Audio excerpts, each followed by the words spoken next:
बहुत दिन हो गए यार, घर का हाल तो पता है। चाय पिएगा ना? हाँ भाई 2 चाय देना। राघव भाई। ए कबीर, सब कुछ ठीक है ना?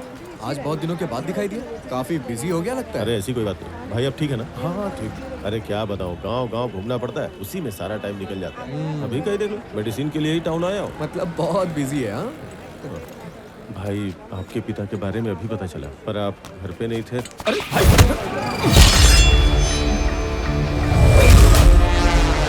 राघव, इन सबको यहाँ से लेकर जाओ, जल्दी करो। चलो चलो जल्दी चलो। चलिए मैडम। मैडम चलिए ना, मैडम चलिए ना प्लीज, आप चलिए ना, वो आ जाएगा।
तुझे किसने भेजा? बता, मुंह खोल। बोल, ये किसने भेजा? ये एसपी ने ये फोटो देखकर भेजा था। अब प्लीज भाई छोड़ दो।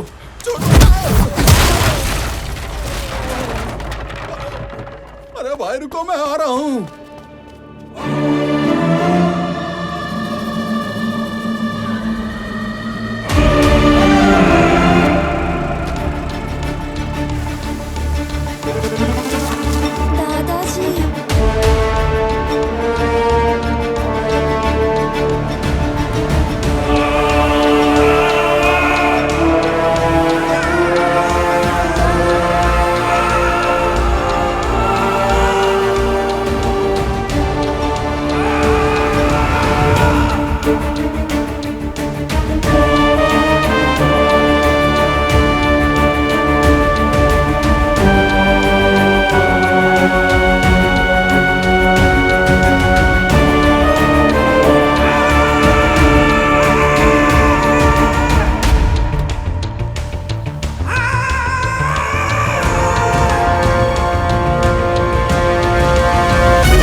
मिसिंग केस के सबूत मेरे पास आने के तुरंत बाद मुझ पर मार्केट में अटैक करवाया गया।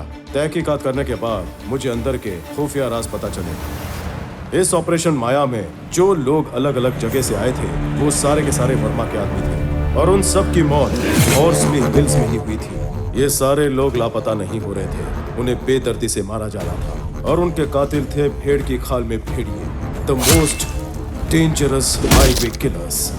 अफसोस इस गैंग का एक मेंबर मेरा छोटा भाई अनंत था और उस गैंग का लीडर एक डॉक्टर है जो बहुत ही खूंखार और खतरनाक है। मेरे स्कूल का जूनियर कबीर, हांगकांग में रहने वाला लाल सैंडलवुड का स्मगलर विराज, जो बहुत ही सिस्टमेटिक तरीके से अपना नेटवर्क चलाता है। और इसी विराज का 4000 टन लाल चंदन शेषाचलम के पोर्ट से निकलकर मंगलुरु पोर्ट तक ले जाने का सीक्रेट ऑपरेशन एसपी की मदद से पूरे जोर शोर से हो रहा था।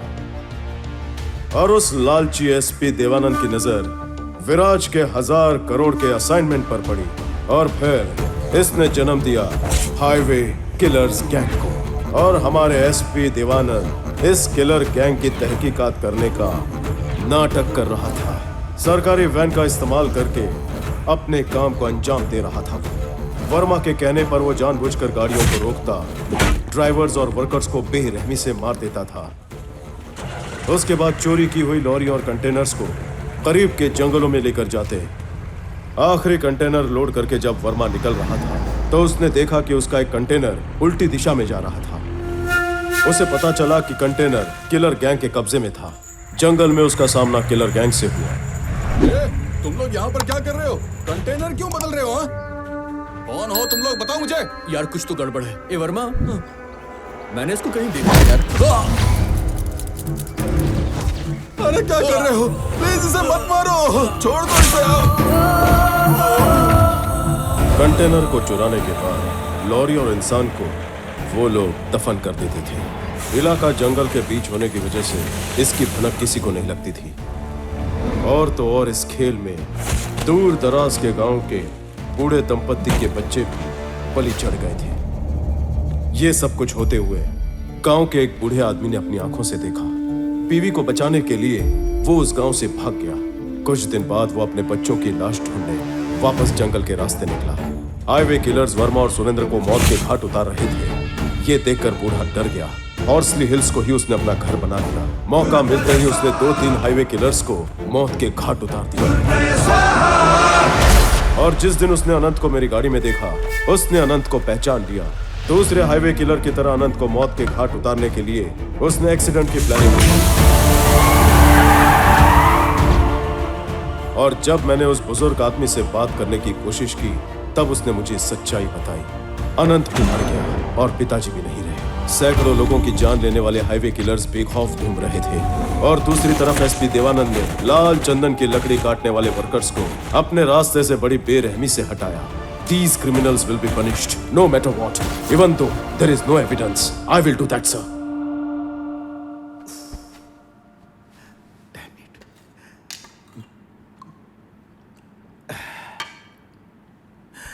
तुम्हारी बात सुनकर मुझे डर लग रहा है। कोई भी सबूत नहीं है।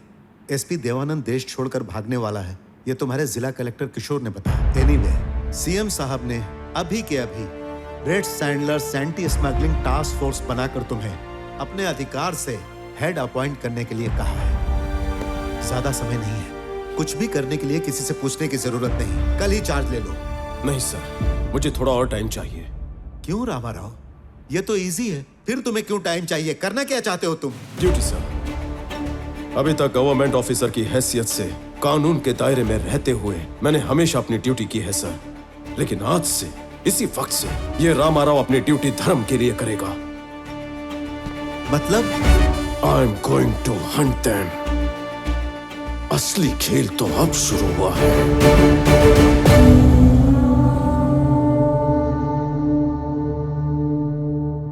रामाराव ने ना बताया होता ना तो पता ही नहीं चलता कि इतनी बड़ी घटना घटी है। इतने लाशों के ढेर मिलेंगे। अरे लाश को जरा संभाल के उठाओ।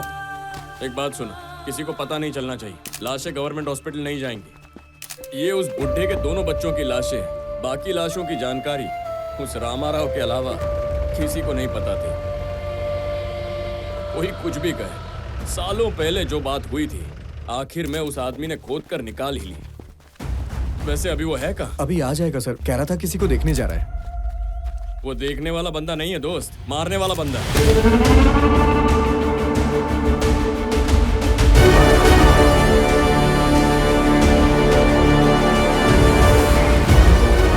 तो भाई यहाँ पर कैसे आना हुआ? लगता है किसी की तलाश में आए हो।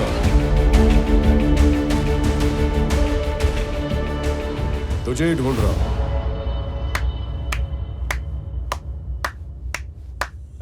तालियां बजाओ बे।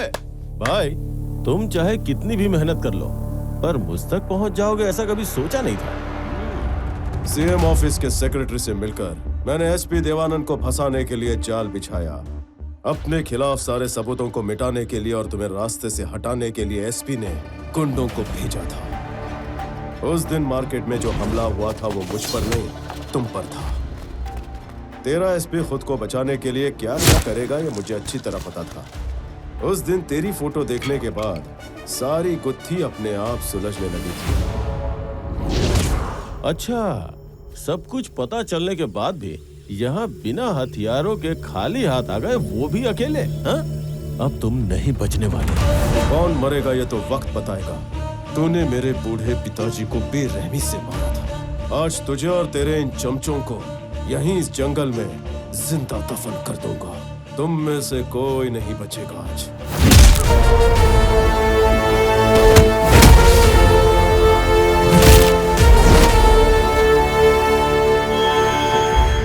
तुमने ये बात भी पता लगा ली, उस दिन मार्केट में उन गुंडों को तुम्हें मार देना चाहिए था।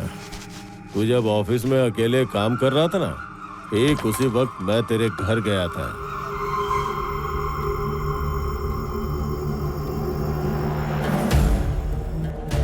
तेरे बुढ़े बाप ने मुझे पकड़ने की कोशिश की, बस एक नकल मारा और काम हो गया। खून तो निकला नहीं पर उसके प्राण पखेरु उड़ गए।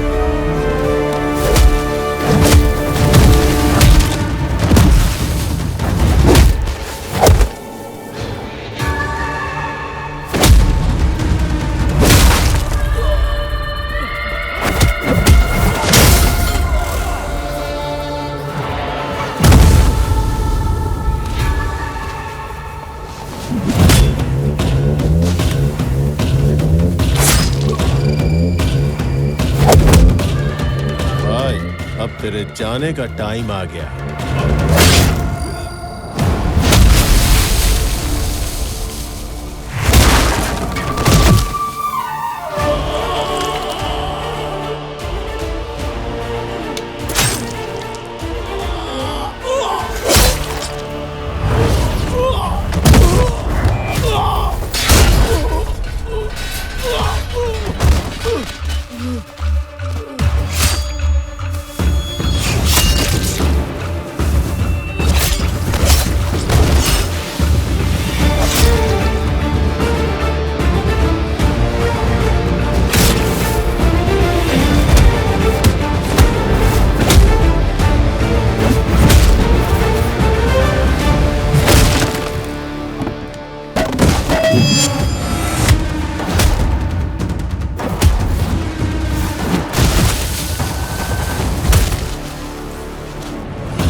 बस भाई बस, मैं अपने आप को सरेंडर करता हूँ।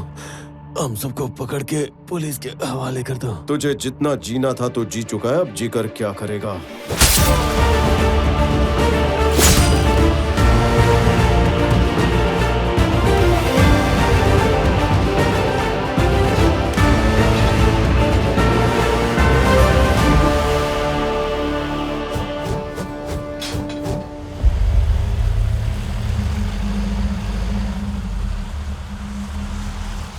क्या बात है, इनकी सवारी तो यहीं आ रही है। क्यों भाई, क्या लेकर आए हो? सुनो मुरली, मैं उन सबको लेकर आ गया अच्छा? हूँ। हाँ, अरे बाप रे, आप तो अपने साथ पूरी बारात लेकर आ गए हो।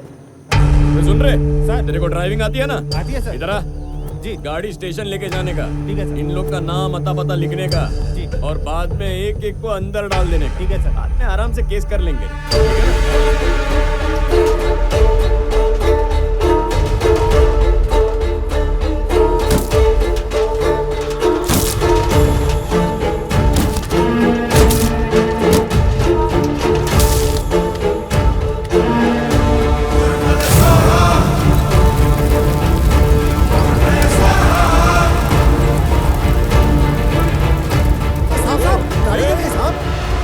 क्या? निकलो। सुना नहीं क्या? निकलो। इन लोगों का तो आपने दी एंड कर दिया। अपने आप ही इनका फैसला करके बुड्ढे की तरफ से इनको सजा भी दिलवा दी। बढ़िया काम कर दिया। सुपर, शाबाश। देखो ये सब तो ठीक है, लेकिन उनमें से कुछ लोगों को, उन लोगों का आदमी बता यहाँ के कुछ लोगों के साथ मिला दूं क्या? अब तुम बात नहीं करो, काम करके चुप हो गए। सुनो, मुरली किशन की तरफ से तुम हो क्या? मेरा बेटा।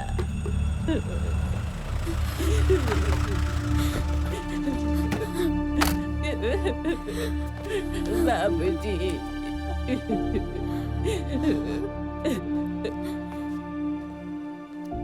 सॉरी मालिनी। ये तो मुझे बोलना चाहिए। जो हुआ उसके लिए सॉरी। सुरेंद्र की तरफ से कौन है? बॉडी रेडी है, लेकर जाओ, जल्दी कीजिए। ये तो अन्याय है, इतने लोगों को मार डाला। भगवान इनकी आत्मा को शांति दे और अब सब कुछ यहीं एंड हो जाए। एंडिंग नहीं, बिगनिंग।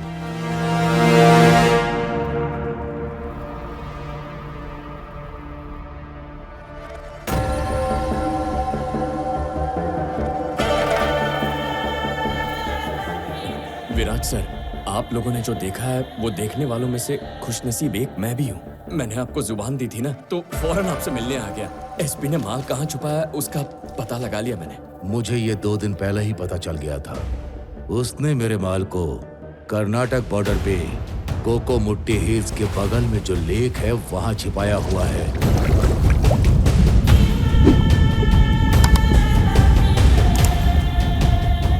जिसने ये पता लगाया है वो रामा राव नाम का कोई ऑफिसर है। मुझे ये भी पता है अभी वो टास्क फोर्स में स्पेशल स्क्वाड का चीफ बनाया गया है। लेकिन ये सब आपको कैसे पता चला? मेरे आदमी चारों तरफ हैं। एसपी ऑफिस हो या फिर सीएम ऑफिस ही क्यों ना हो। अरे आप इतने पहुंचे हुए हैं फिर भी एसपी तो इंडिया से फरार हो ही गया ना। Follow me.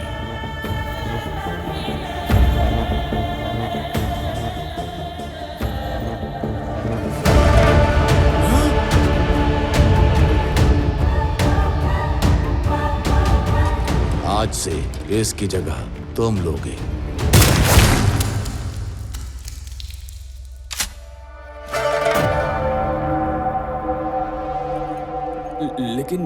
लेकिन वो रामाराव ने जो स्क्वाड बनाया है वो हमें एक लकड़ी भी छूने देगा क्या? नहीं देगा। इसीलिए मैंने हांगकांग से इंडिया आते ही रामा राव के खिलाफ युद्ध छेड़ दिया है।